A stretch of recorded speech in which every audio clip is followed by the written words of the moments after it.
Welcome, ladies and gentlemen, to the first webinar with AE911 Truth. This is Richard Gage broadcasting from Berkeley, California, the site of our international headquarters of our humble operation.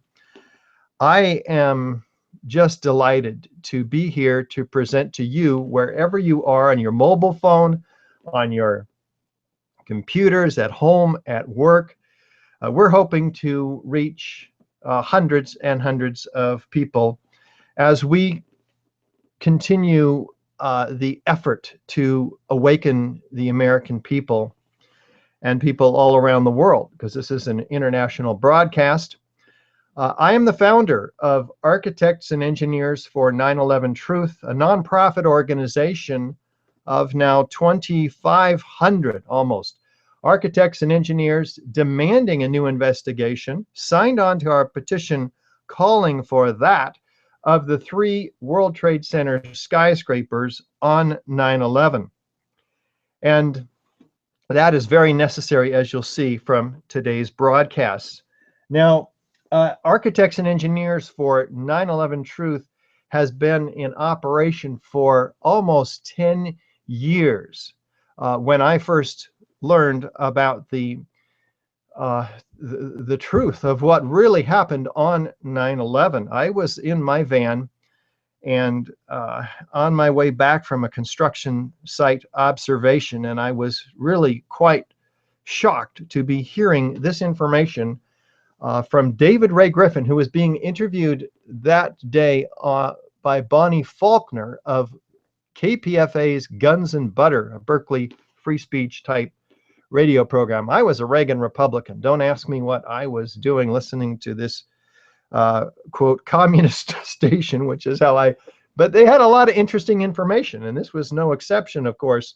David Ray Griffin was reviewing the evidence that we're going to be reviewing in much more detail now in this series of 4 webinars. And I was so moved by this information, I just had to pull my car over into the parking lot, and I'm going, what am I hearing? And so I stayed there 40 more minutes listening to this incredible broadcast.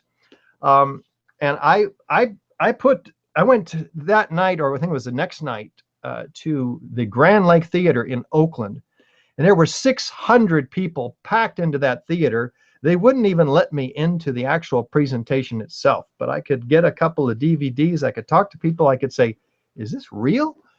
Sure enough, I checked out the information. I talked to people in the office I worked for. We had 15 architects there. A couple of months later, I had a presentation put together inspired by Stephen Jones, one of the early researchers who will be featured in our week 3 and 4 of this webinar. Stephen had quite a series of interesting PowerPoint slides. I added to it after doing some research, and I went to the firm I worked for in Walnut Creek there, and because I had been talking to these guys, and most all of them thought I was just nuts. What are you talking about? We would have heard about this by now if this were something other than what we've been told. So I certainly caught their attention early on, but I bought them pizza, made them come into the conference room, and I made them watch, all of them, this presentation over 45-minute lunch. And guess what? All of them, without exception, agreed with me. Oh my God, you're right. These are controlled demolitions. All 3 of them. And we're going to be talking about the 3rd high-rise today that came down. Most architects and engineers know nothing about it. And I didn't know anything about it before then.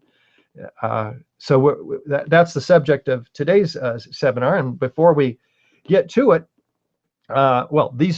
all 14 of the 15 signed the petition on that day. Then we had 15, including myself, architects and engineers for 9/11 Truth. My boss was Middle Eastern. He decided to not sign the petition. There was a climate of fear at that time.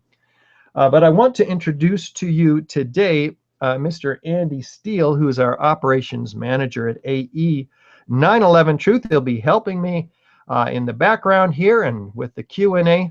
Andy, would you say hi to everybody? Hi, everybody. There's Andy. And what are you excited about with this webinar series, Andy?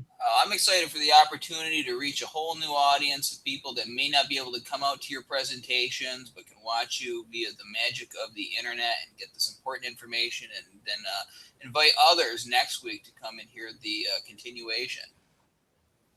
Pretty awesome. And do you have anything else we want to add before we get right into our business today? During the presentation, you may have questions about the information that you are receiving, so feel free to send questions. Try to keep them within, 4 or 5 or 3 or 4 sentences if you can. That way we can read it quickly and get the information to Richard quickly to be able to answer during the Q&A session. And also, let's keep them on topic. The architects and engineers for 9/11 Truth, as you'll see, focus on the science of what happened to the 3 World Trade Center skyscrapers on 9/11.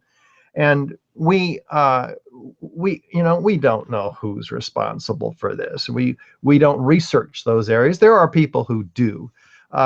So we don't look into Shanksville. We've not focused on the Pentagon. So let's not go into detail on these other areas of which our expertise is quite limited.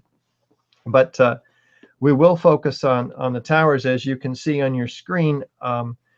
This webinar is based on our presentation, 9/11 Blueprint for Truth, which we have given now 550 times around the world in 38 foreign countries and 82 American cities to groups from 100 to 3,000 in Chicago. So we've been very blessed to get this information out, and yet, as you all know, the majority of Americans are still wanting for knowledge on this subject, and so we've got a lot of work to do. With that in mind, let's find out what we're going to be looking at today. We'll certainly be looking at this 3rd skyscraper, and we'll be using the scientific method with regard to it and looking at that very quickly. And the evidence of explosions and how normal office fires were said to have brought this building down to the ground. We'll be looking at very hot pyroclastic-like clouds of chemical reactions, foreknowledge of an advanced knowledge of this building coming down before it did. And we'll be looking at some expert opinions as well. Most people, as I mentioned, don't know anything about the 3rd skyscraper on 9/11, World Trade Center Building 7. And so just a quick note about my experience. I've worked on $120 million high school construction administration and construction documents for these $4 and $10 million gymnasiums. More recently, I've worked on in Las Vegas, Nevada project with $400 million project, which is now constructed. It's got 1,200 tons of steel framing, fireproof steel framing in this mid-rise office space, and 6 blocks of retail, as well as the parking structure associated with it. Now, we have a website, and some of you may not even be aware of it. For those of you who are, it's AE911Truth.org. And you can watch this broadcast right from our website if you type in /webinars after www.AE911Truth.org/webinars. So a lot of interesting information, follow-up videos and so forth, frequently asked questions. You can see on the website there. You can sign up for a monthly email newsletter right near where you're watching this, if you're watching this on our website, and you'll get a free PDF of the booklet, which is 50 pages long, and it's our response to the fraudulent NIST report about the destruction of all 3 skyscrapers. 50 pages, excellently written. Our latest effort to reach academics and others as well. It's more technical than our brochure, of course. When we look at 9/11, people say, why are we, this is 15 years old now, almost. The 15th anniversary is this September. Why are we even looking at it? Well, 9/11 caused, let's just remember, it was a horrible attack on Americans, which caused us to support our Congress and president into invading two countries in which over 1 million people have perished, including 7,000 U.S. soldiers and thousands of others, of course, mostly innocents. So if there's any question about 9/11, which sponsored a $4.5 trillion global war on terror, don't we think we need to answer every question that comes up? And yet, as we know, the 9/11 Commission didn't even broach the subject of the third skyscraper to collapse. It didn't broach the evidence of explosions and extreme heat, which we'll be looking at in a seminar series. We've lost our civil liberties with the Patriot Act, the Military Commissions Act, the 9/11, the 2012 executive order for the National Defense Authorization Act, in which any of us, you, me, can be arrested. We can be held indefinitely. We can not be, they don't even have to tell us what we're charged with. They can torture us. They can even assassinate American citizens. That is all quasi-legal now. And it's an abomination. Our forefathers would be turning over in our graves. So again, if there's any question about what happened on 9/11, don't we owe it to ourselves to stop and look squarely at the evidence, no matter where it leads? I think so, because look at everything else that happened since 9/11. Our torture policy, which has shredded our own reputation around the world, and a whole homeland security, which federalizes all of our legal law enforcement institutions and intelligence services. We have an emerging police state, massive injustice, as you know, in the Middle East, Syria and so forth, Libya, on and on and on. The draining of our treasury, of course, and we're all being spied on now. And everybody knows that but we live with it. We put up with it. But remember, it goes back to 9/11. So let's start looking at 9/11. And when we do, we use a scientific method. In our case, we have a specific question. How did the towers come down? Well, is it fire that brought them down, jet planes, or is it controlled demolition? That's the question we're wrestling with tonight. So we formulate that question. It's our best guess, our hypothesis. We make some observations, do some background research. We construct that hypothesis and clarify it and make predictions around it. We test those predictions with experiments, and we analyze the results, draw conclusions. If the hypothesis is corroborated, we report the results in an open, transparent manner so all that follow us can build on the body of our evidence. That's how science works. It's open. We will be finding out how open the process that NIST used, the National Institute of Standards and Technology, in their particular effort to what turns out to be a complete cover-up. But we'll come back to that. If the hypothesis is not corroborated, we go back and we draw a new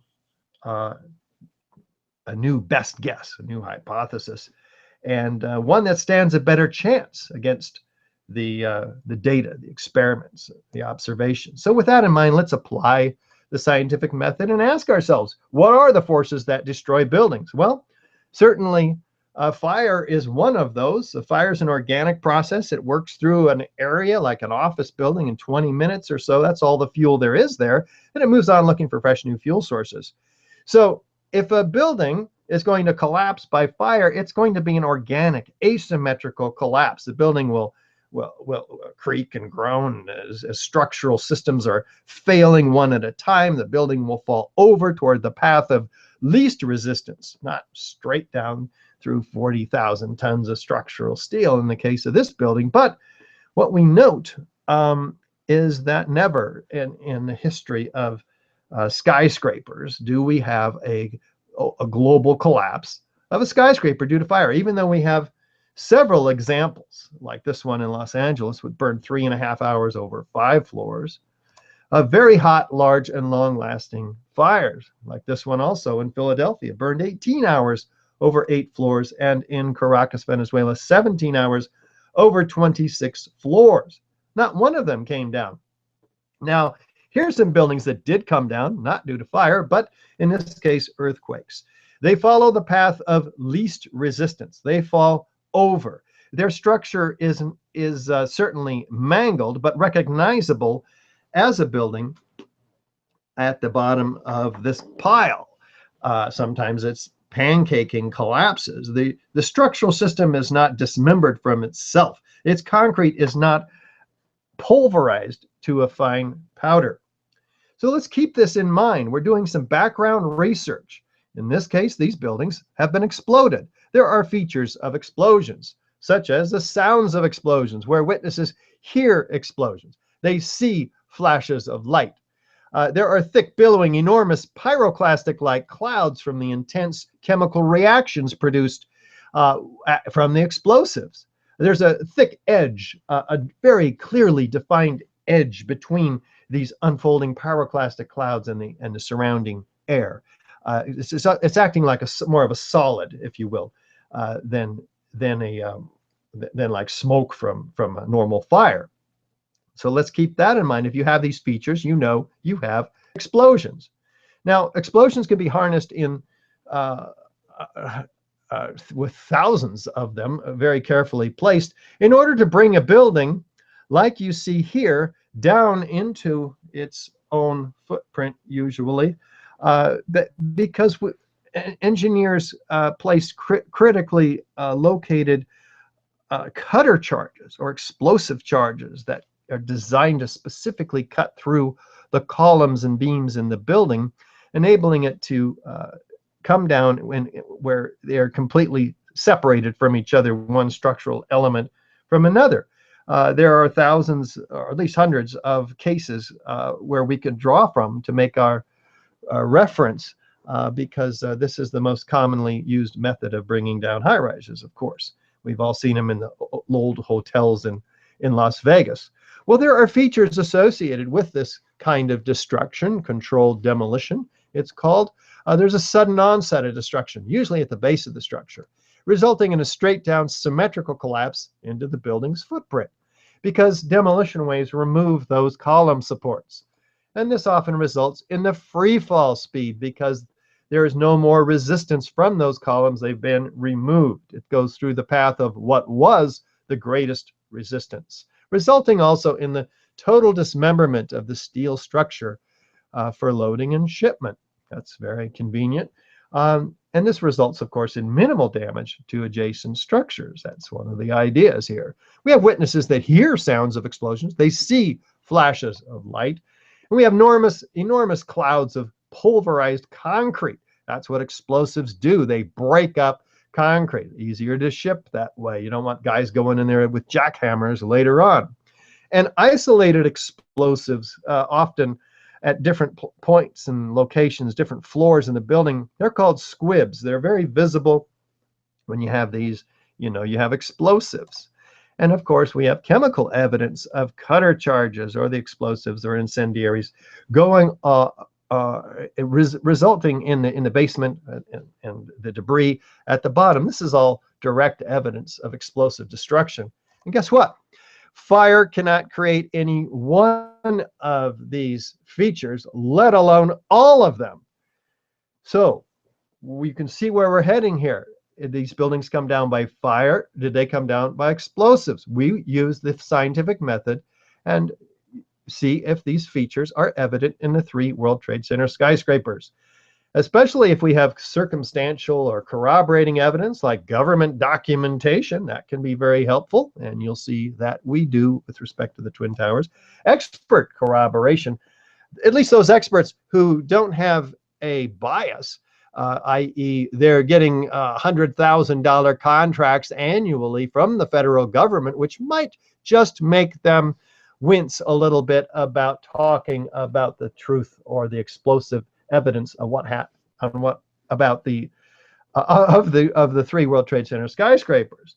But for those who might otherwise not be so biased, and we have some examples of that today to share with you, can be very helpful. Foreknowledge. We know that when a building's going to be pulled or demolished, explosively demolished, because you have to get permits, you have people who are planning these months in advance. It takes dozens of operators to bring down a high-rise, to engineer and place these explosives. So that's helpful. And of course, the videos reveal proof of controlled demolition when we have it. It's not so hard to do. Let's begin. And let's begin with building 7. At some point in your process, you may see a poll come up. Please, it's going to ask you about your familiarity with Building 7. If you didn't know about or much about Building 7 prior to this broadcast, please fill in that poll, and we will tally the results. It's a 47-story skyscraper, which is like, the tallest building in most of our states.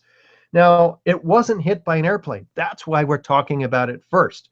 We can set the airplane and the jet fuel aside, focus on a building that came down in a very interesting manner on 9/11, 350 feet or so, football field away from the North Tower.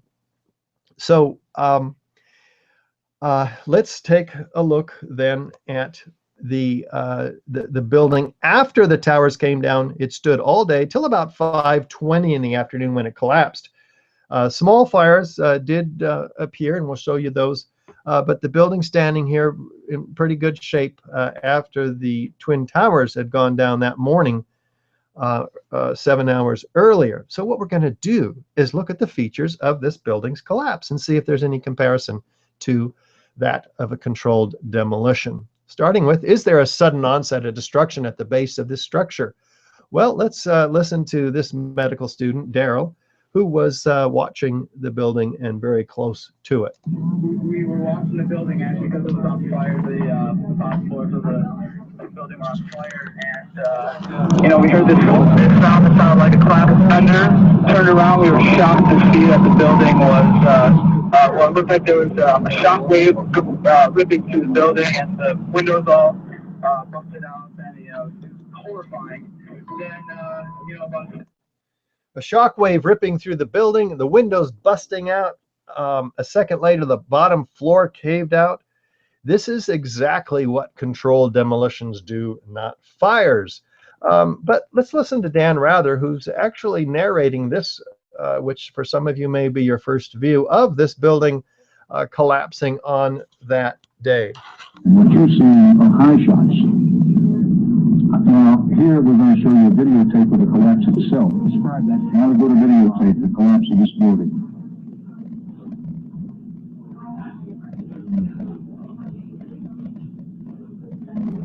It's amazing.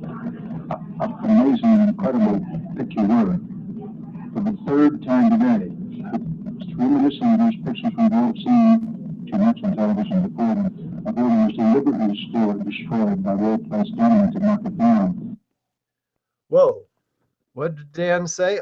Deliberately destroyed by well-placed dynamite to knock it down? Well, that's great. Dan's using his intuition. We should all be using our intuition. We've seen this kind of thing on TV before from the old hotels in Las Vegas. Why isn't NIST looking at the striking similarity? We'll come up, but we'll discover that. What's interesting is that Dan never repeated this. In fact, we have never, with 2 or 3 exceptions, seen Building 7 coming down on mainstream media. This is not even discussed, which is why I and most architects didn't even know there was a 3rd skyscraper that came down, straight down, symmetrically, into its own footprint, the second feature of controlled demolition. Take a look from West Street here. Is it coming down straight? Is it coming down symmetrically? Yeah, pretty symmetrically. In fact, look at the penthouse, which drops a half a second prior to the overall collapse of this building. That indicates that the core of this building collapsed a half a second prior. The core is what supports the penthouse, the screen wall, etc. up there. That means that the core was not destroyed 10 seconds or 20 seconds earlier, as NIST claims, and we'll get into their theory, but they say the inside caved out first, and that left the exterior shell. And this proves that that is a lie. But we go on and compare side by side, building 7 on the left, a known controlled building demolition on the right, a series of them. Is there any similarity? Is there enough similarity to warrant an investigation into the possible use of explosives? And yet NIST never seriously considered the use of explosives in this building. In fact, they say they never even looked for evidence of explosives after claiming that they didn't find any. They answer a question later on in writing saying they never found any. They never looked for it. Well, they should have clearly looked for it, since it looks exactly like a controlled demolition, and since no fire has ever brought down a skyscraper in history. This should have been the first hypothesis that NIST looked at. So this is why we know that it's one of the dozens of reasons we know that we're looking at a cover-up here. And these are the fires, people, that are said to have brought this building down. These are the worst fires in this building. And you can see them burning here.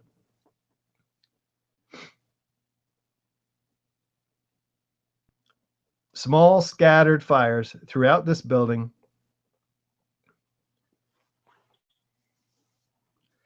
These fires were out over an hour before this building came down on the 12th and 13th floor, which is the initiation point of these fires. As you can see, at 2:30 p.m., these fires are burning. As you can also see, at the initiation of collapse, NIST will go into these fires and their analysis by NIST more when we look at the in-depth NIST report and our critique of it next week. Actually, that's coming up on Thursday per the schedule right there on our website. So how do we bring a building straight down, uniformly, symmetrically? Here's the columns in those buildings. They're fairly evenly spaced. You have to take out all those columns at once in order to bring this building down symmetrically. And that has to happen on each of at least 8 floors, and you'll see why in a minute. Synchronistically timed. If you get that timing wrong, guess what? You get buildings that fall over. And there are some horrible examples of controlled demolitions where the timing didn't go and they do fall over. This is a rather perfect example of a controlled demolition where they were able to precisely remove those columns. The question you have to ask yourself is, can fire do that? Obviously, it can't. Fire moves through a building every 20 minutes or so from one side to the other. The building would have fallen over if this were the first building to collapse ever due to fire, first high-rise. How fast is the building coming down? Take a look at this. It's as if 8 stories were suddenly removed from the building, allowing the building to suddenly, as you saw, fall freely at free fall acceleration. In fact, that is going to be discussed in more detail next week as well. So you have to remove the resistance. The columns provide the resistance. And this results in the total dismemberment of the steel structure. Take a look. All of the columns and beams had to have been separated from each other in order for it to fall like a house of cards. The complete steel structural frame was dismembered. We have a 47-story moment-resisting steel frame building reduced to a house of cards. That can only happen if those columns and beams are removed, separated from each other. Remember, buildings that collapse due to natural causes, we see the mangled building at the bottom. It doesn't collapse like a house of cards. Do we have witnesses that hear sounds of explosions? Well, here's one, Kevin McPadden, former Air Force special operations. He was on site helping out. Here's his experience. Now, he, like others, were moved back 6 blocks from this building behind the I guess it was yellow tape. And he was listening to the radio held in the hand of a Red Cross worker. Here's what he heard. And then it was like another 2-3 seconds. You heard explosions, like boom. It's like a distinct sound. It's not like when the compression, like boom, boom, boom, boom, boom, like floors that were dropping and collapsing. This was a boom, like you felt a rumble in the ground, like almost like you wanted to grab onto something. That, to me, I knew that was an explosion. There was no doubt in my mind. Well, that's pretty clear. If I experienced that, I think I'd be experiencing explosions too. I'm going to call in Bill Rosati. He was here when it all happened. He saw it for himself. Bill, if you could just tell us what you saw, what you heard. I was standing like 2 blocks away, and all of a sudden I just seen a big flash, and then I seen the building coming down, and I just seen people just running everywhere, chaotic like. When we got to the 8th floor, I started walking to one side of the building. That side of the building was gone. The first explosion I heard when I was on the stairwell landing. When we made it down to the 6th floor. Then we made it back to the 8th floor. I heard some more explosions. Also the sound. Like a boom. Like an explosion. More than one? Yes. We started walking down the stairs. We made it to the 8th floor. Big explosion. Blew us back into the 8th floor. When we get outside, the police officer comes to me and says, you have to run. We have more information of bombs, so you have to run. How many of you think that NIST covered these credible witnesses and their experiences of explosions? Not one of them or any of the other hundreds of witnesses of explosions at the World Trade Center complex were included in any of the official 9/11 reports on these buildings collapses. Not one. It's absolutely incredible. And during the course of this webinar series, you're going to hear many, many more. So this is also evidence of a cover-up.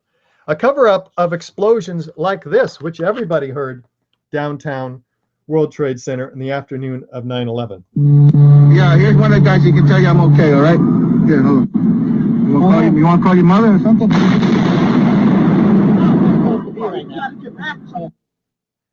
By the way, explosions like this are all on our incredible documentary that I think it's incredible. I mean, I think it's the best thing we've ever put out that goes through 40 high-rise architects, structural engineers, metallurgists, chemists, physicists, controlled demolition experts, firefighters, all laying out the evidence for what you're seeing here in this webinar series.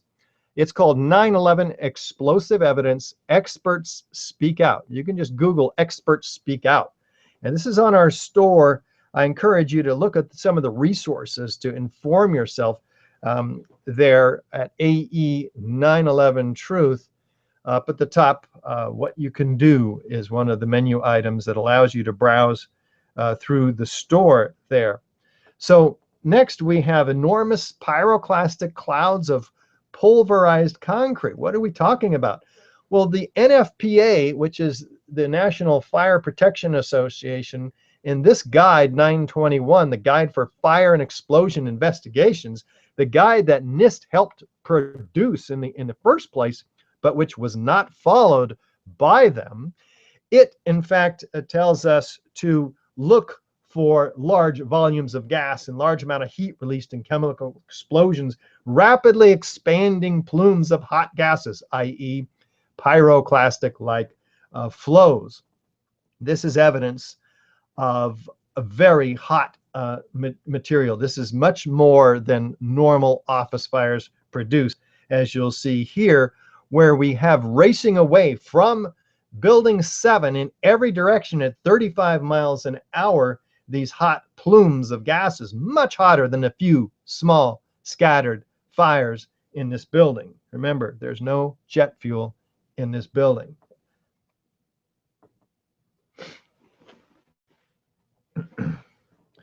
People are running from these clouds for their lives. They're very, very hot. And there's multiple witnesses of these hot clouds. This is building 7, not the Twin Towers. Of course, the Twin Towers had a very, very similar situation. We'll get to them, of course, in week 3 and 4. Chemical evidence of cutter charges. Well, we're going to look at this very specifically when we get to week 4 of the Twin Towers, because it's a fascinating part of our series. And we're going to be just focusing today on the other features. These 8 features are direct evidence of explosive destruction. And remember, fire can't create any one of these, let alone all 8. Not these fires in World Trade Center 5, which are completely engulfing that building and responsible for most of the smoke that people confuse with the smoke coming from Building 7. Did it collapse? Nope. Building 5 remains standing. Fires don't bring high-rise buildings down due to the heat. It just doesn't happen. Not these steel frame buildings. And we'll look more about that next week too. Not in this 44-story high-rise hotel, the Mandarin Hotel in 2009, which is completely burning from top to bottom, fully engulfed in flames. If any high-rise was going to come down, we'd expect it to be this one. In fact, we've seen 3 or 4 high-rises in the last 5 years on fire. None of them came down. One was just a month ago or so. How about this building? What does it look like? Well, here's before on the left, after on the right. Slightly toasted around the edges, put back into use, just like all the other high-rises that have had fires. Yet these small scattered fires are said to have brought this massive building, each floor of which is the size of a football field, 47 stories, down to the ground in a pile about 6 stories high. Not going to happen. What does FEMA and NIST have to say about this? Let's just begin to take a look. We'll go into more depth next week. On Thursday. Well, FEMA cast doubt on their own theory. The specifics of the fire in World Trade Center 7 and how they caused the building to collapse remain unknown at this time. What? You spent $600,000 and you have no idea how this building came down? I thought that was very clear. I thought everybody knew how this building came down. Nope. Our best hypothesis, fire plus random damage, and then complete collapse, has only a low probability of occurrence. Whoa! What do you do when your best hypothesis has only a low probability of occurrence? You go back and you find a new one. Construct a hypothesis that stands a better chance against the actual evidence. This is not what NIST did. They covered it up. In fact, their computer models will not be released. They refuse to release them, citing that it could jeopardize public safety. Wait a minute. Not releasing to the engineers and architects who design high-rises, who are insured with, who are tasked with ensuring the public safety. That in and of itself jeopardizes public safety, does it not? No. They say, FEMA, in this case, further research, investigation, and analysis are needed to resolve this issue. Well, we agree. Unfortunately, though, for those hoping to resolve the issue, 400 truckloads a day were carted away from the World Trade Center site starting 2 weeks, in the case of Building 7, after the collapse or the destruction is what we prefer to call it now. 2 weeks, not giving the engineers enough time to look at it, enough access to the site. The civil engineers were complaining bitterly about not being able to look at the steel. There's only like 256 pieces of steel saved, 2 of those from Building 7. And the excuse, well, nobody died at Building 7, so we just wanted to clean it up. Well, there are some witnesses that people did die, but irrespective, that steel could have been saved at Fresh Kills landfill for analysis of the largest and least understood structural failure in history. The illegal destruction of evidence in a crime scene is what we're talking about here, people. This is incredible. Prompting Bill Manning, editor-in-chief of Fire Engineering magazine, to cite as crucial evidence that could answer many questions is on the slow boat to China, showing the astounding ignorance of government officials to the value of a thorough scientific investigation. The destruction and removal of evidence must stop immediately. But it wasn't. And in fact, they were not listened to. The crime scene investigators, the fire investigators, explosion investigators, all ignored.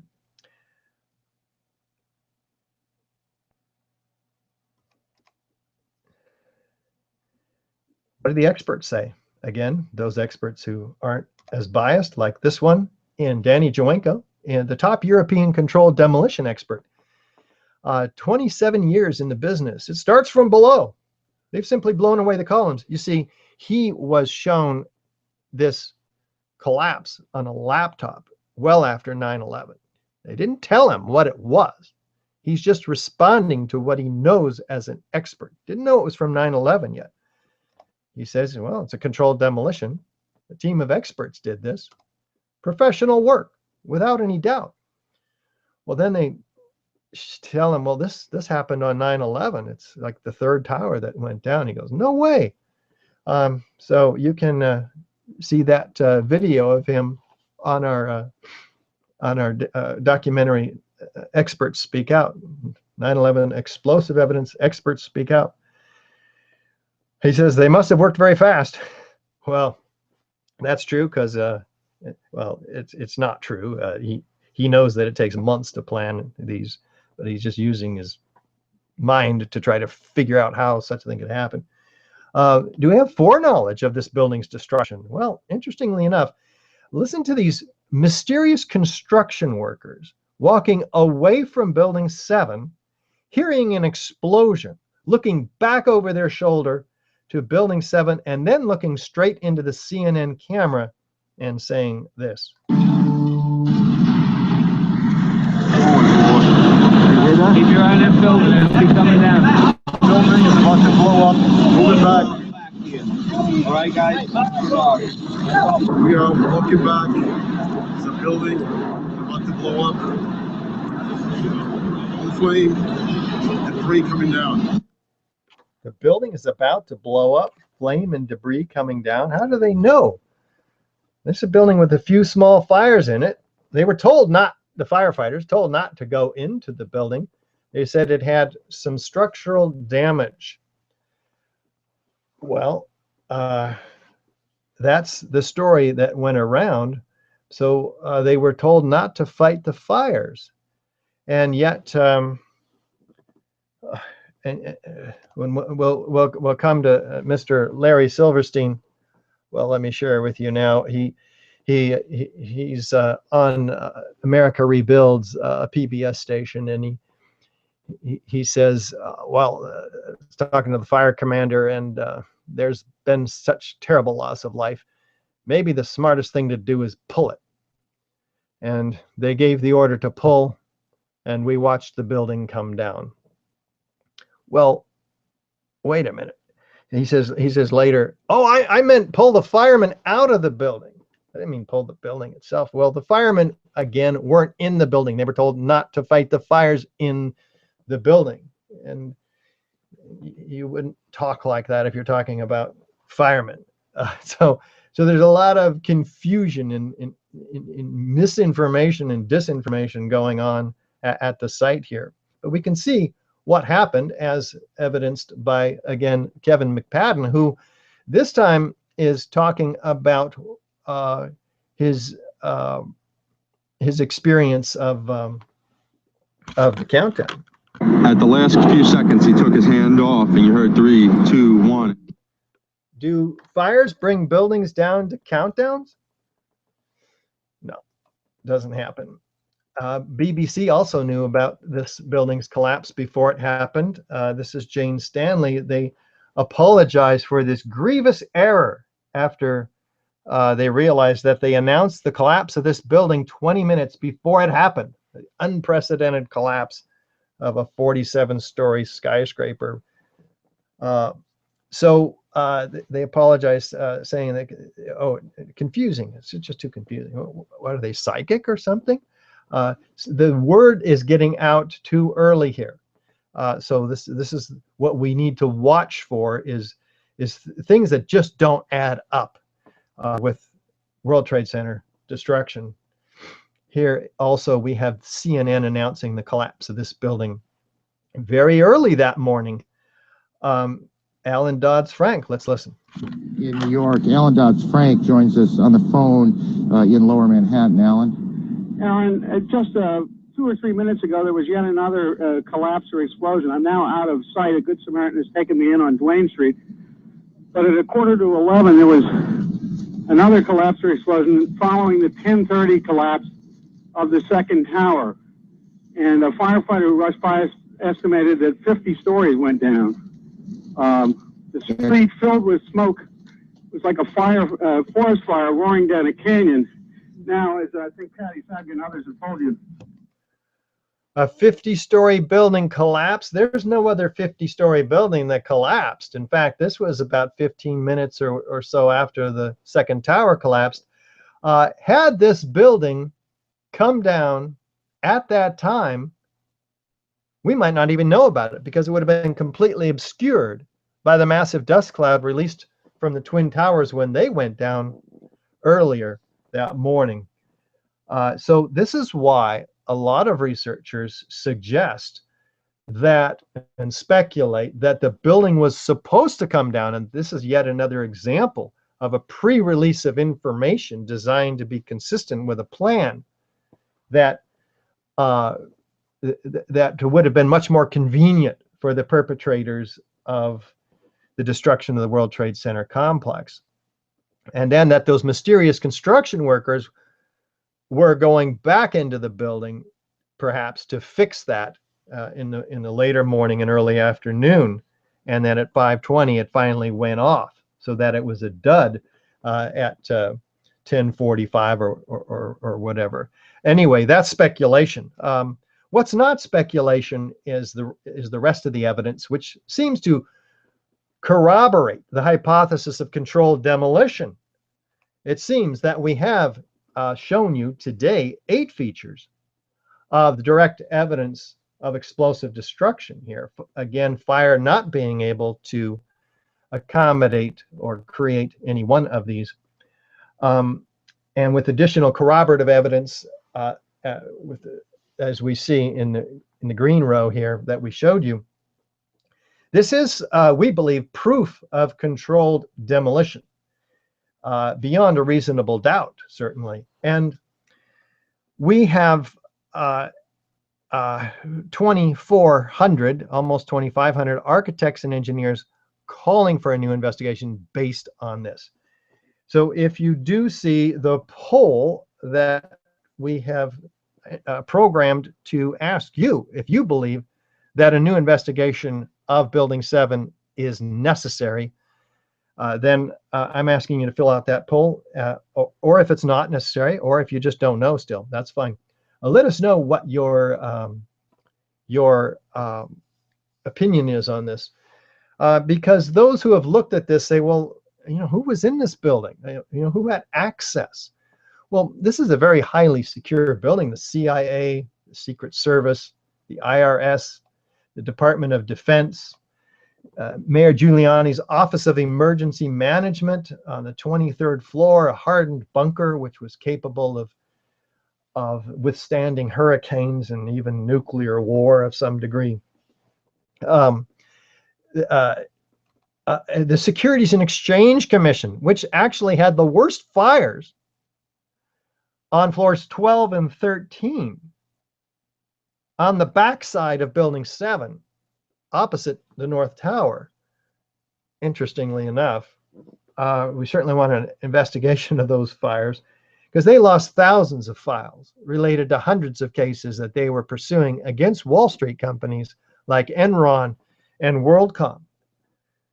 So, this is a fire that there's just not that much fuel in that building to be burning like that, and specifically on that floor. Anyway, who could have gained access? This is clearly an important question. And while architects and engineers for 9/11 Truth don't research, we're not criminal investigators. We don't have the capability, and it's beyond our scope and our skills. But there are those who have and who do. That's extremely important work. Enterprising journalists who want to get to the truth, not as we see in the mainstream media who cover this stuff up. By the way, it's interesting to note, people say, well, why didn't the media cover it? I said myself, why didn't I hear about this on CNN? Well, it turns out that groups like Project Censored, a think tank, media critic organization from Sonoma State, have found very clear interlocking board of directorates between the 6 corporations that are responsible for 90% of the American media. And they found that who controls those corporations, it turns out to be the same people who control the corporations in the arms industry, the oil industry, the banking industry, the insurance industry, all of whom profited enormously from 9/11. So we don't get into that, but it would be foolhardy for us not to be aware of that, because we are asked these questions all the time. And people need to go look at these sources where these answers can be found, such as Project Censored. Google that. Do you think Al-Qaeda had access to this 47-story skyscraper to plant and set these explosives and engineer them? Most likely not. And this is why you have people considering that this is some sort of an inside operation. Clearly it is. That's why they like to call us conspiracy theorists, and they have all kinds of names for us. But we're looking at the hard science here. And people who have looked at that have found serious questions, which is why we had a couple of years ago a massive billboard campaign, and we still have a billboard up outside the New York Times, challenging them to look at the actual evidence that they say there's no evidence for the explosive destruction here. And so we continue to do everything we can do. We come up with new ideas, and we want your ideas. What do you think will reach the sleeping American public?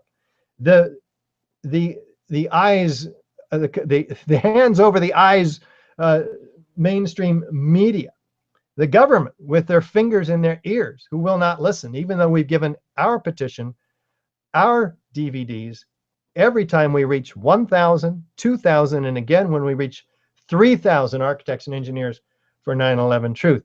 We are demanding a new investigation. We want you to contact your elected representatives. We want you, along with us, to write to your local TV stations, radio stations, newspapers, letters to the editor. We want you to reach out to the national radio, newspaper, and magazines. We want you to email the AE911Truth.org link to everybody you know. We've got to do something. Get our email newsletter. And when you do that, you'll get the PDF of our new booklet. This booklet also includes, in a harder copy version, 9/11 Explosive Evidence, Experts Speak Out. This is the book that has been issued now to 40,000 professionals in the architecture and engineering community, and going out more and more. You can also become a member of AE911 Truth. We're a nonprofit organization, and for as little as $2.50 a month on up, you can choose your level of membership. You can become one with us, because guess what? We can't do this alone. We're a half a dozen volunteers and some paid staff. We've got enormous work to do, and so we can't do it without your support. Please become a member. Support our volunteer staff, our paid part-time not professionals, but some of us are professionals. Some of us are working our buns off to break through into mainstream media, get the vinyl banners, the DVDs, the brochures to the people who are working so hard out there, and help our team, our presenter team, speak in every city around the country. You can volunteer. If you can't give financially to support us, you can certainly volunteer. We have needs in our website, especially if you know HTML. We have a graphics department that needs your help, video, fundraising, AE verifications, writing, congressional outreach, public outreach, translation team. We're in 22 languages now, but we're not reaching everybody. And we need people who know how to do research, who can do quick tasks. For instance, calling various architects and engineers and media. We have all kinds of assignments like that, and we need people to present this information all around the country. Whatever you do, follow your conscience and act, because 9/11 was a seminal event that changed, as we saw earlier, so many parts of our society and our world, and we can unchange it. We can unchange it by awareness. One of the key points of awareness that we provide is documentaries like this, 9/11 Explosive Evidence, Experts Speak Out. The documentary trailer I'm going to play for you, it's a couple minutes long.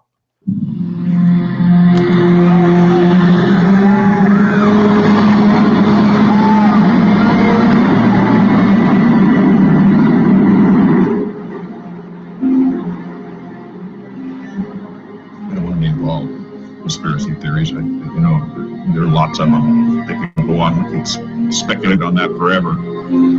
What we really need to know is how those buildings came down.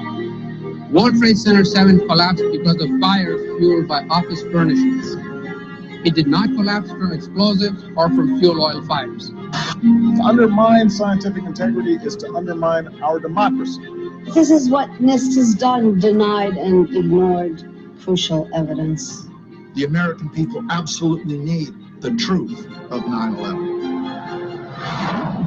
More than 1,500 architects and engineers and 12,000 others, including many scientists, have signed the petition calling for a scientific investigation of the destruction of the Twin Towers and World Trade Center Building 7. The report, issued by the National Institute of Standards and Technology, referred to as NIST, was not valid science. They're talking about a single columnar collapse or failure that resulted in a total collapse of the building. Building number 7 descended in free fall for the first 100 feet, which means that there was absolutely no resistance to descent whatsoever.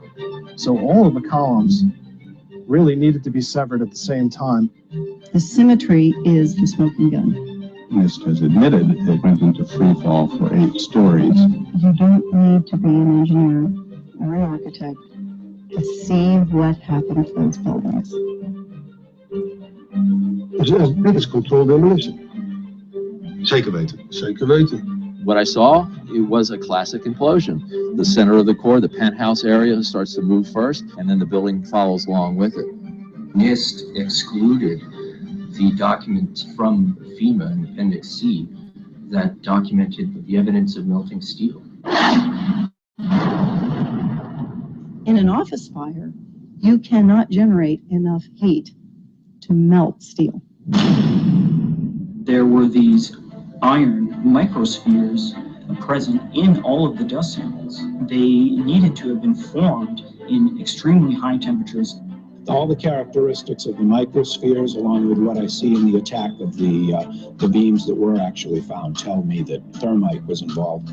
In the dust, what we have found is a modern version of thermite, which we call nanothermite. NIST concedes that they found no evidence for explosives. So then we asked them, well, did you look? And they said, no, we did not look for explosives or residues of explosives. And in fact, the evidence is overwhelming that these red-grade crystals are very high-temperature incendiaries. And we have watched as scientific integrity has been undermined, scientific research politicized in an effort to advance predetermined ideological agendas. If this is a crime, I think everybody agrees it's a crime, evidence was removed from the scene of the crime. You can't do science when you are deprived of the evidence and when your hypothesis is the least valid instead of the most likely.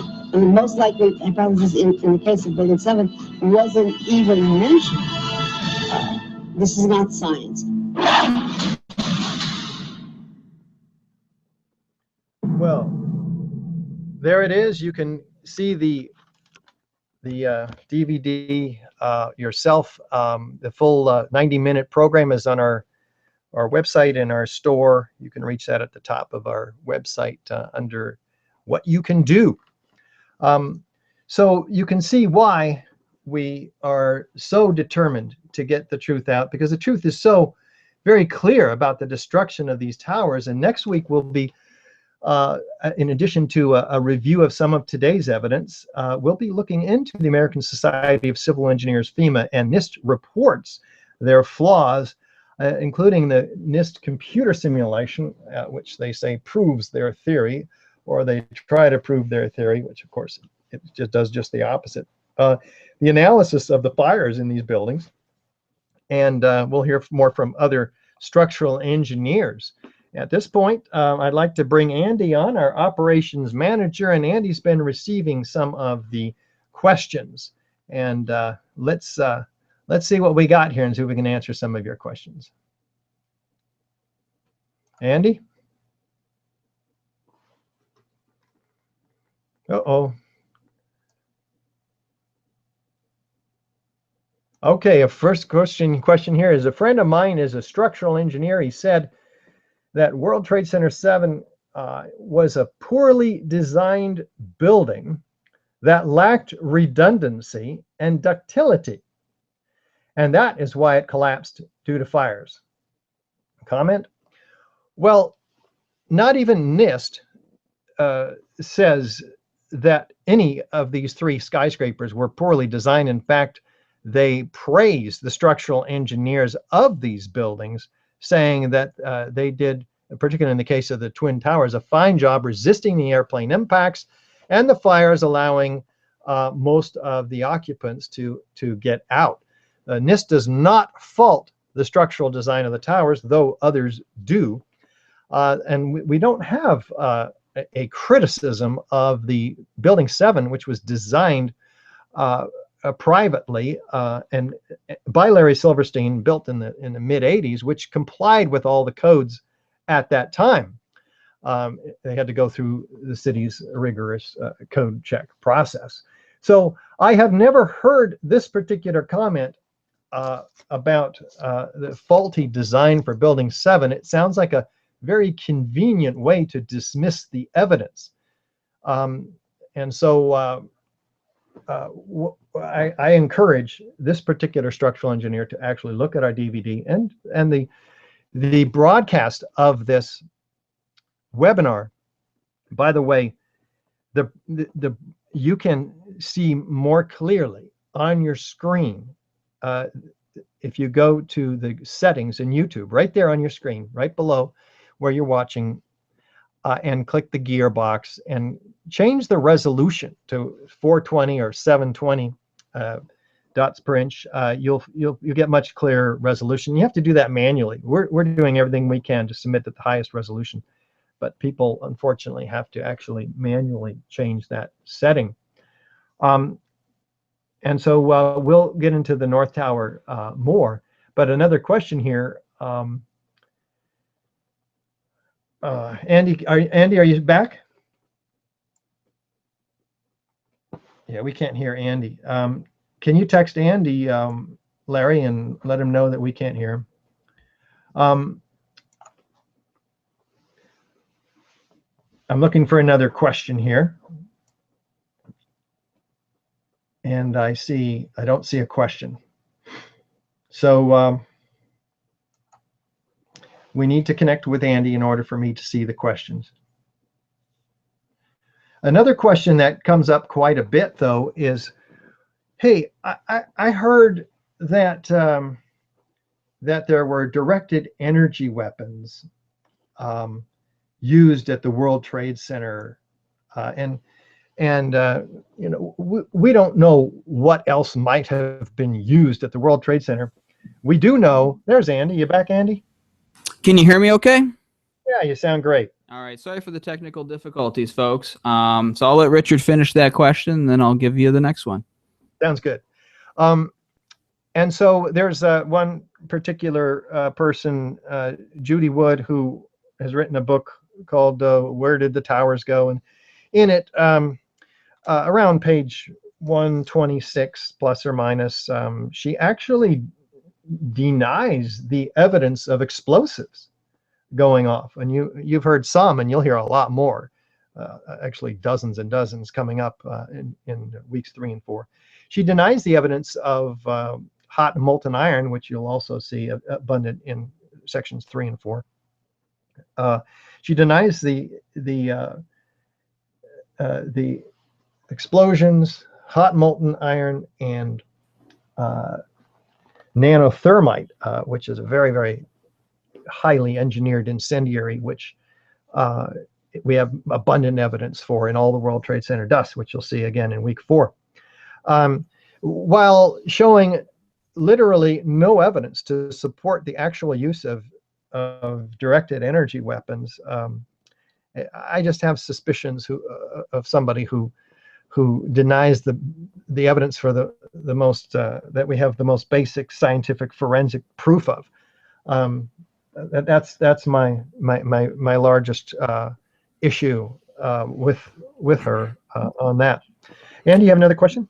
Yes, I do. I have one that came in that said World Trade Center, and I'm assuming that they're talking about 7, though they didn't cite or state it. But World Trade Center 7 was not hit by a plane. It was hit by something a lot bigger, the North Tower. So what does NIST have to say about that? That's my addition to the question, and can you comment on that? Well, there's no evidence that anyone has ever cited, and I've been at this 10 years, to suggest that the World Trade Center 7 was hit by anything other than a few beams that were ejected laterally from the Twin Towers, which is a fascinating phenomenon we'll also get to in week 3 of the webinar series. So not even NIST or Silverstein suggests that the Trade Center was hit by anything other than those beams. Right, and I'll just add, too, that if you go to NIST FAQ number 21, they address that and how the structural damage did not initiate the collapse. Our next question is going to be, what is the fastest known time in which a building of World Trade Center 7 size could be set up for a demolition? We're talking months to engineer and place these explosives. It does not happen in an afternoon. This has been suggested. And the other thing that's suggested is that, well, maybe these buildings, these tall towers were placed with explosives during their construction. Well, explosives and incendiaries don't last that long. It's a very ludicrous suggestion. Some people say they were placed there in order to bring them down safely in the event that they caught on fire or that they started to tip over.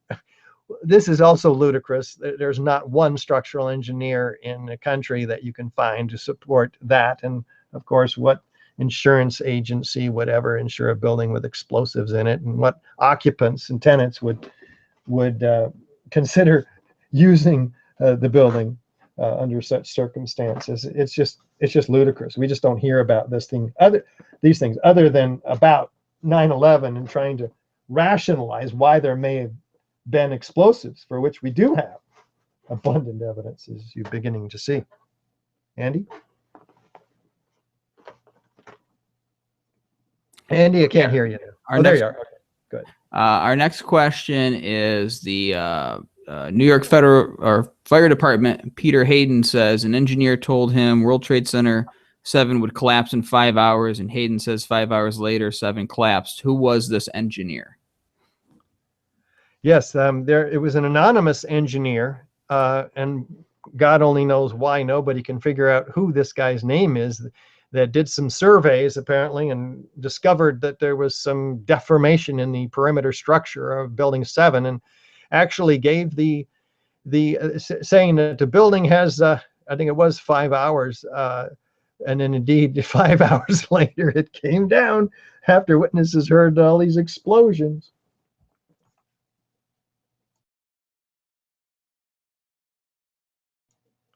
Back to you, Andy. Next question. Why don't respected organizations like the American Society of Civil Engineers and Structural Engineers Association refuse to recognize and support AE911 Truth?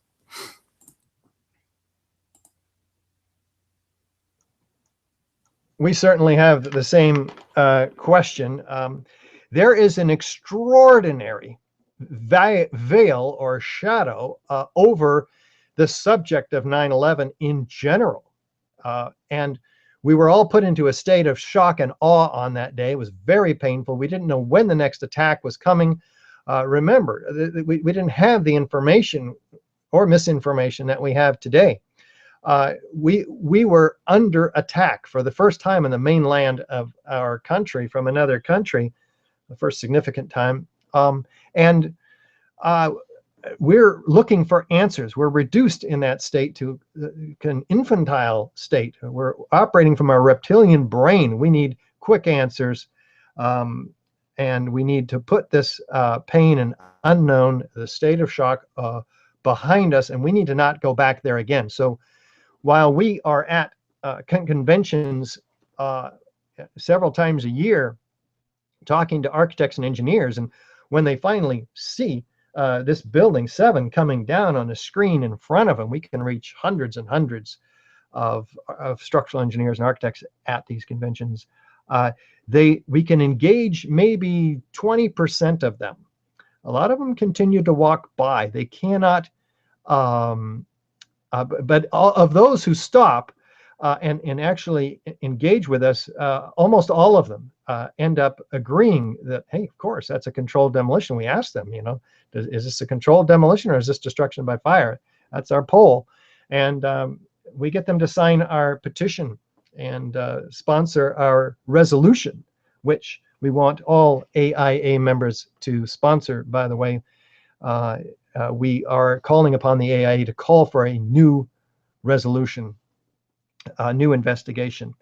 And we have 100 AIA members already. We're trying to get 200 or 300. So if you're in the AIA and you haven't sponsored our resolution, which all we need is your AIA number to do that, actually. But I fear that I may have misplaced the question there as I diverted Andy.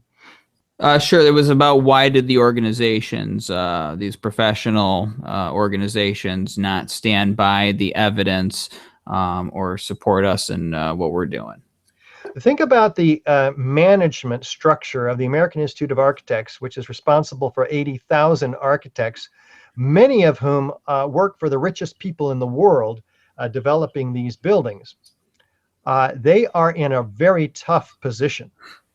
We do go to the conventions. We do speak on the floor. Last year at the annual business meeting, we did make our case in the 10 minutes that we had to give you the evidence, some of which, much more of which you've heard today.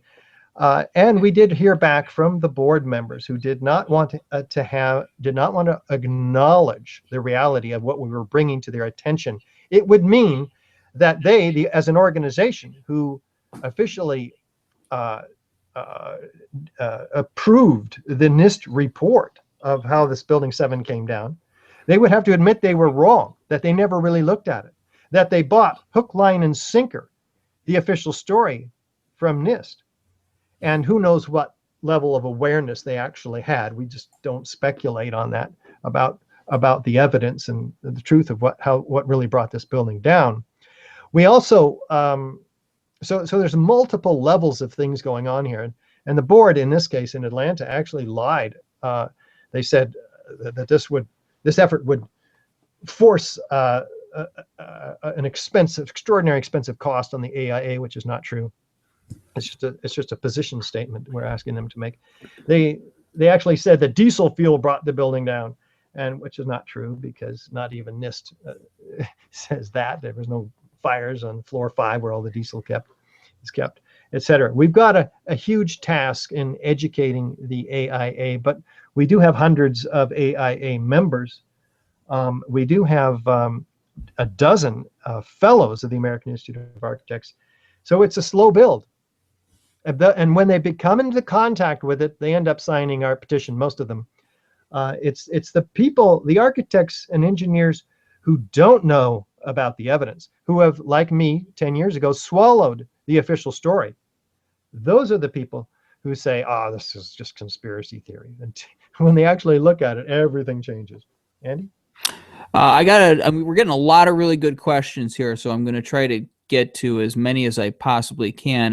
But this is one that's being asked a lot, so I'm going to use this one to represent those many. What happened to the study on the collapse of Building 7 being done by the University of Anchorage, Alaska?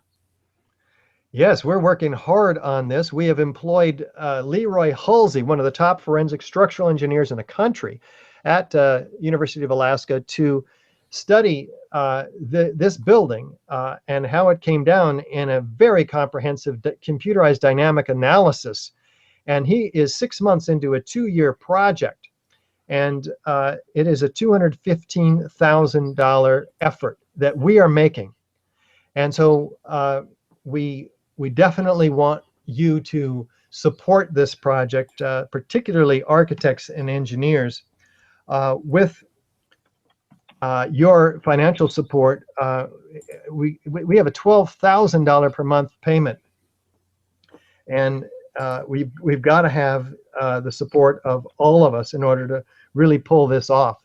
And it's only another 18 months, and so we're asking people to sign on at WTC7evaluation.org, WTC7evaluation.org, and sign up for a $7 or $10 or $25 per month, whatever you can afford, a small piece of the pie, so that all of us working together can make this happen, because it is likely to reverberate, very likely, as he produces his peer-reviewed paper in 18 months, to change the professional academic community's perception, first of all, awareness of Building 7, and then we think it'll just turn the industry upside down when this comes out. It's just such a professional study, and it'll completely disprove that fires could have brought this building down and show what could have brought it down. Okay. I have some questions on the dust of the World Trade Center. One was about Dr. Millett's study of the dust and his conclusions that he didn't find any nanothermite. I guess Chris Moore did one as well, according to this questioner. Do you have any comment on that? Yeah, we'll get into nanothermite very particularly in week 4, and I'd love to take on those questions then. But there was a deep study, a very detailed study done by Niels Harrit in Copenhagen with 8 international scientists. It was peer-reviewed, it was published. It did show that there's particles of the super thermite called nanothermite, which is a highly engineered explosive, or engineered incendiary to become more explosive. And this has been, challenged. People say, oh, this is paint, etc. But they don't prove it. They don't produce their own peer-reviewed papers. No peer-reviewed paper has been produced challenging the results of this study. So we can talk more about that in week 4. Okay. I have one here from Jeff from Texas. He says, I feel AE911 Truth has prepared a format palatable to most reasonable people, moderately educated at the least. How can we draw into this truth drive Americans who are convinced the mainstream media, essentially, channels are providing the end-all be-all news? Yeah, and it is all about publicity and then encouraging people to act. We act at a national level, and we have national projects. Our big advertising campaign with billboards and videos is one example of that. We also have a national effort to reach out to every elected representative, etc. But what is forming now are truth action project, the Truth Action Project, is forming, and it is signing up local action groups all across the country, hundreds of them, and they'll be forming, and you can start or join one of those and do actions locally. Your local elected representatives, local media, local citizens. You can put a table out like we do every month on the 11th of every month, and to educate people. Say it's 9/11 Awareness Day, and you tell them about Building 7, and you give them a brochure. And by the way, those brochures are you can download them from our website in the store, or you can buy them already printed. There's all kinds of materials, T-shirts and hats that you can wear to promote people asking you, what's this about Building 7? What's this about 9/11? All kinds of things have to be done at the local level. This is 9/11 awareness across the spectrum of public consciousness. It can be analogous to filling up a swimming pool. It's a slow process, and you can't from minute to minute see any progress. And in our case, we're seeing progress year to year, but not really month to month on average. So it takes massive public awareness, and that takes action at the grassroots level. And that's why we encourage you all to act locally and to gather and form, organize locally in every neighborhood. Well, not neighborhood, but every city. Andy? Okay, and I just want to add to that too. Anybody who wants to volunteer with AE911 Truth, you just go right to the volunteer tab on this website, and we'll get you signed up with a project. It's a bunch of small things done well every day that is going to help win the information war that's taking place with this. And we have many projects that you can help out in that effort. I got a question here. Why were the insurance companies that paid out billions of dollars in providing insurance payouts of the World Trade Center buildings, or why didn't they demand a thorough investigation of what actually brought down World Trade Center 7 specifically, and try not to perhaps pay out in the first place if criminality were part of the equation? Well, if these insurance companies were involved as part of the process, and we don't know that, but there's been researchers who have exposed that. For instance, Swiss Re, one of the main insurers, was found to be highly involved in the put options, where millions were made betting that the airliner values and their stock market would go down the day of 9/11. This is quite a famous occurrence, which the 9/11 Commission conveniently stopped looking into when they found that these put options were not placed or benefited by Al-Qaeda. So they said, well, since Al-Qaeda wasn't involved, we don't have to research any further. Wow. Well, it does. Those researchers find that goes to the former CIA boss at the Deutsche Bank, Buzzy Krongard. But anyway, we don't look into that, but others have, and you should. Also, the insurance companies raise their premiums hundreds of percents, in some cases 1,000%, and have a whole new terrorism insurance, which the Twin Towers were one of the first examples of. So they benefited enormously financially. And I don't know the calculations, but let's presume that when all the financial dealings are done, they came out on top, and they have no reason to be challenging these. Actually, the insurance companies are among the many industries, including the bankers, with whom they're quite intermixed, according to those who research these things, and benefited enormously from 9/11. All right, thank you. I have another question. If NIST, if, as NIST claims, there was an interior collapse of World Trade Center 7 before the external collapse, why is there no audio evidence of this internal collapse? Well, there's actually quite a bit of audio evidence. I played for you the first of all, is a complex question. Setting the internal collapse aside, there's plenty of evidence of explosions. David Chandler has done an excellent analysis of the audio tape from that day, one of them, in which he shows clearly that there's evidence of explosions on the audio of the collapse of Building 7. Others, like I showed you today, heard many explosions. Regarding the internal collapse, which is said to have occurred 10 to 20 seconds prior to the overall collapse of this building, I think that's an excellent point, because Kevin McPadden's, for instance, his eyewitness experience of the explosions occurred just before the building came down, as did others. So one would expect a massive amount of witnesses hearing an internal collapse 10 to 20 seconds prior to the overall collapse, and we don't hear that. Also, if there was an internal collapse in this building in that time, you would have seen massive deformation in the exterior perimeter steel structure, massive breaking of granite panels and windows while that was going on, because guess what? The interior framing of this building is tied to the exterior framing, and so we would have seen that, but we don't at all, actually. So that proves itself that this building was a 7.5 second controlled demolition beginning to end.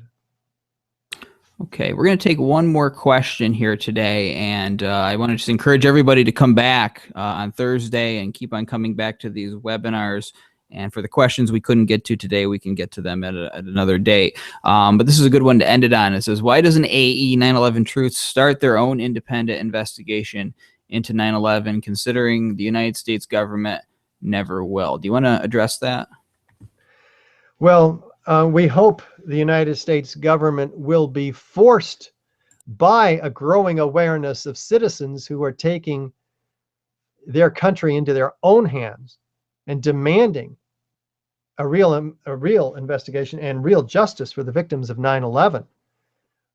We hope that massive public awareness and outcry will happen. I don't know why it's taking 10 years. I can't answer that question. Seems like a long time to me. AE911 Truth has done our own investigation. We have produced the results. We have put it out in our 3 or 4 DVDs on the subject, our 50-page booklet. We are also doing our own investigation and computer analysis of Building 7, as I mentioned, from the University of Alaska. And when that's done, we have everything we need to prove, and even before that's done, that Building 7 was an explosive demolition. What we don't have is the legal authority to subpoena witnesses. What we don't have is the stage which will force and compel international bodies to respond and comply to truth and to reality.